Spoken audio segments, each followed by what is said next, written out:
بروسلي الملقب بالتنين الصغير، كيفاش كانت النهايه ديالو؟ واش مات مقتول بصح ولا مات موتة عاديه؟ هادشي اللي غنعرفوه في هذا الفيديو. بسم الله، يلا نبداو.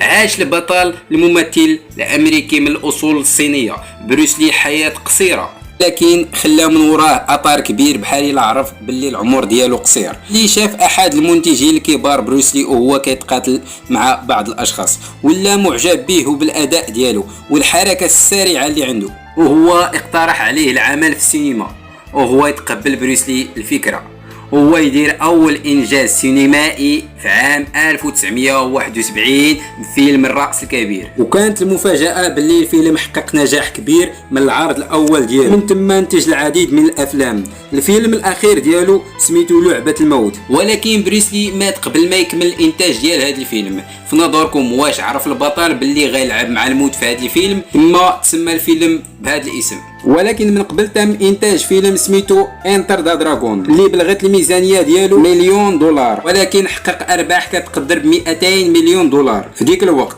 وهذا الفيلم كان من الافلام اللي تشهر بهم بريسلي وخدا فيهم ارباح كثيره، وهذا الشيء غير في العشرينيات من العمر ديالو. وملي كان طفل صغير ما لقاش حتى باش يشري صباط ولا بدله رياضيه، وكان كياكل الخبز اليابس مع الماء. من بعد عوام قليله قلبت حياته ولا من الاثرياء، وفي 20 من يوليو 1973 مات بروسلي، ولكن تعرف بالقتال ديالو الافلام اللي حققت شهره كبيره. ثم ولاو كيعاودوا لتصوير الافلام ديالو بالحركه البطيئه، حيتاش كان بروسلي سريع في الحركه ديالو وكان معروف حتى بالرقص. كيفاش مات بروسلي؟ كتقول اول الشائعات بلي بروسلي الملقب تنين صغير تم القتل ديالو بواسطه بعض خبراء الكونغ فو، وباللي حتى الابن ديالو مات في نفس الظروف تقريبا في عام 1993 وهو كيصور واحد من الافلام ديالو. شائعه ثانيه كتقول باللي المنتجين هوليود هما اللي قتلوه بالسم، المشاكل شخصيه، حيتاش كان ضحيه صراع بين الشركات الانتاج في هوليود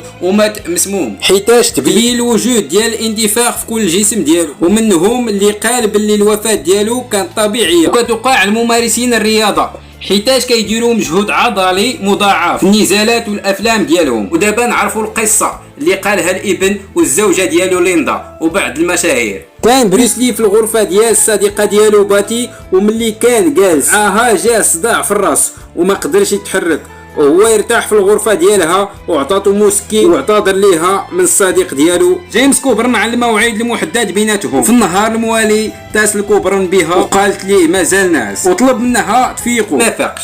ومن ثم نقلوه للمستشفى واكتشفوا باللي مات قبل ما يوصل بساعه تقريبا. والدكتور اللي فحص ليه كان امريكي، والخوف ديالو من الحكومه سكت وما علنش على الوفاه ديالو، وبقى الامر سري. وبدات الشكوك باللي بروسلي مات مقتول. وانتم شنو هو السبب الحقيقي ديال الموت ديالو؟